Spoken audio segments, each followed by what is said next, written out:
Fait que c'est un peu ça. Moi, je m'appelle Taki Jean-François Astigui de La Broche. Puis j'ai essayé de faire du YouTube dans le passé. Puis ça n'a pas marché. J'ai essayé plusieurs affaires différentes sur YouTube. Puis ça marchait jamais. Fait que là, j'ai décidé à un moment donné de laisser tomber. Pas nécessairement parce que j'étais tanné de faire du YouTube, mais parce que j'ai une maladie qui fait en sorte que je suis tombé malade, puis j'ai eu de la misère à m'en remettre. Fait que j'ai pas fait de vidéo pendant un bon bout de temps. Fait que là, je suis retourné voir qu'est-ce que je faisais dans le passé, puis j'ai bien vu que c'était vraiment de la schnutz, comme d'habitude. C'est rien d'intéressant, c'est de la musique avec une mauvaise voix. Moi qui pensais être un super bon chanteur, quand tu te réécoutes, des fois c'est pas aussi bon que ça l'était. Il y a des tunes qui sont pas si pires, mais ça reste que c'est douloureux. Et puis à part de ça, ben j'ai des petites émissions que j'ai créées, des histoires, des genres d'entrevues, un paquet d'affaires. J'ai essayé un paquet de différents trucs. Puis ça a quand même eu un certain succès. C'était pas affreux. Mais là, quelque chose de nouveau qui vient de se passer. Genre une opportunité, disons. Fait que peut-être que je vais recommencer à faire du YouTube. Mais pas sur ma chaîne à moi. Sur une nouvelle chaîne. Je vais démarrer une nouvelle expérience, possiblement. J'en ai aucune idée. Mais c'est pas mal ça que je voulais dire.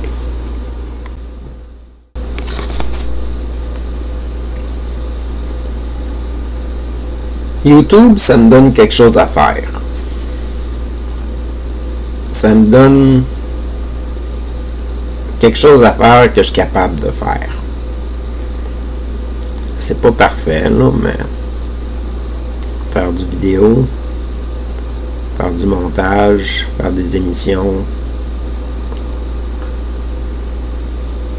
Je suis pas nécessairement bon là-dedans.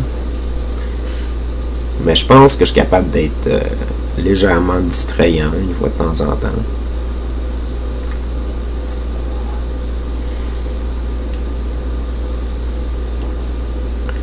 Moi, ça m'apporte quelque chose. Ça m'apporte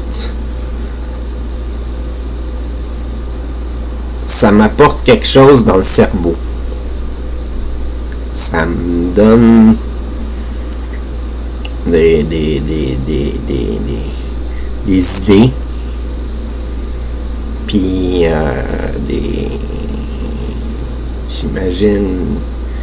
j'imagine plein d'affaires. Je suis capable de visualiser du montage,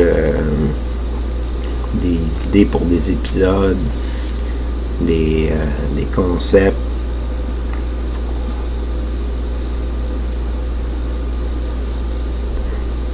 C'est le fun, ça.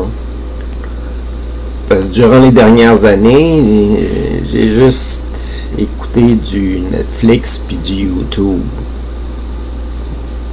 Puis j'ai pas parlé tant que ça à tant de monde que ça. Fait que la conversation, là, puis les cheminements dans le cerveau, c'est pas mal à plat. Ça me prend quelque chose pour m'occuper l'esprit. Quelque chose pour me dire, ok, demain matin, je me lève, puis je vais pouvoir continuer à faire ça. Puis trouver quelque chose que je suis capable de continuer à faire, c'est déjà particulièrement difficile. Mais du YouTube, ça, je suis capable de faire ça. Tu fais ça dans tes heures à toi. Tu fais ça quand tu as l'énergie de le faire. C'est là que tu le fais. Puis, je le sais, j'ai pas de bons équipements pour faire du YouTube. J'ai des vieux appareils qui fonctionnent mal. Le son, il est très mauvais en ce moment. L'image est petite. J'ai rien pour capter quelque chose qui est bon. Mais j'essaie d'en faire pareil. Parce que ça m'occupe. Ça me donne quelque chose à faire. J'aime ça.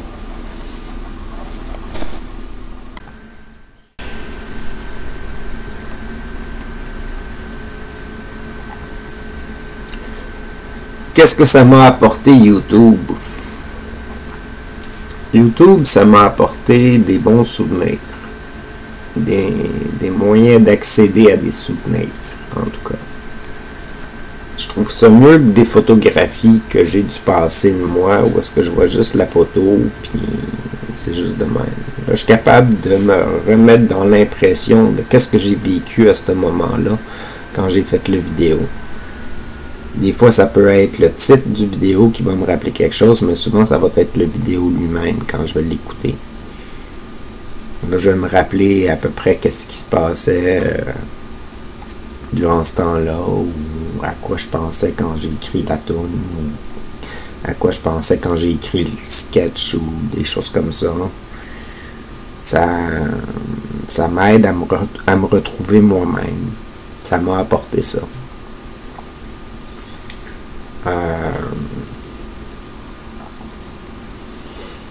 Ça m'a apporté aussi des éléments touchants. J'ai rencontré des gens super intéressants pendant que j'étais YouTuber, du monde que je connaissais pas, qui avait vu ma chaîne, puis qui venait me voir, puis qui me disait qu'il avait écouté mes affaires, puis qui avait trouvé ça bon, ou qu'il avait pas aimé ça, ou je sais pas. Ça faisait particulier, ça faisait spécial, c'était surtout que c'était une petite chaîne, ben c'est une petite chaîne, puis il n'y a pas beaucoup d'abonnés ou quoi que ce soit. Fait que déjà rencontrer du monde qui ont vu ce que tu as fait, c'est cool.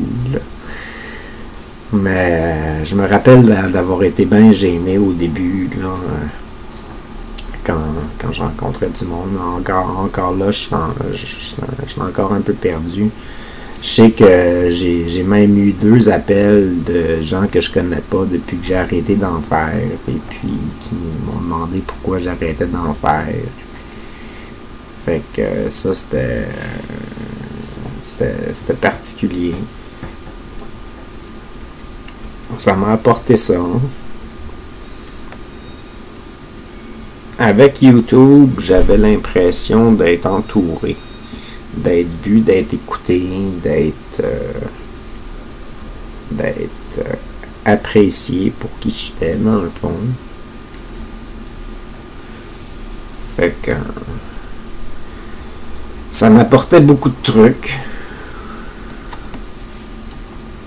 Mais je me rappelle que ce qui m'avait motivé à l'époque de partir une chaîne YouTube, c'était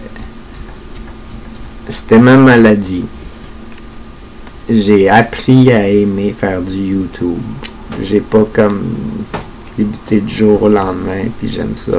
Ben, oui et non, là, j'ai sauté là-dedans, mais en tout cas, c'était une crise qui m'a fait rentrer dans du YouTube. Mes premiers vidéoclips, j'étais en larmes, puis je pleurais, puis de faire de même. C'était pas sur la chaîne de Taquet de la Broche, c'était sur une autre chaîne. Je pense que c'était sur Facebook. Dans un autre Facebook que j'avais, là, mon ancien Facebook. Puis c'était en quoi? C'était en 2010. C'est ça? Je sais plus. Je sais plus. Je pense que c'était en 2010.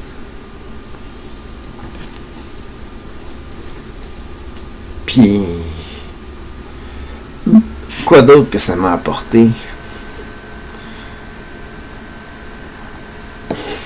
Ça m'a apporté des anecdotes où est-ce que les gens font référence à mes anciennes vidéos, puis ils repartent une conversation avec moi là-dessus. Ça m'a apporté ça.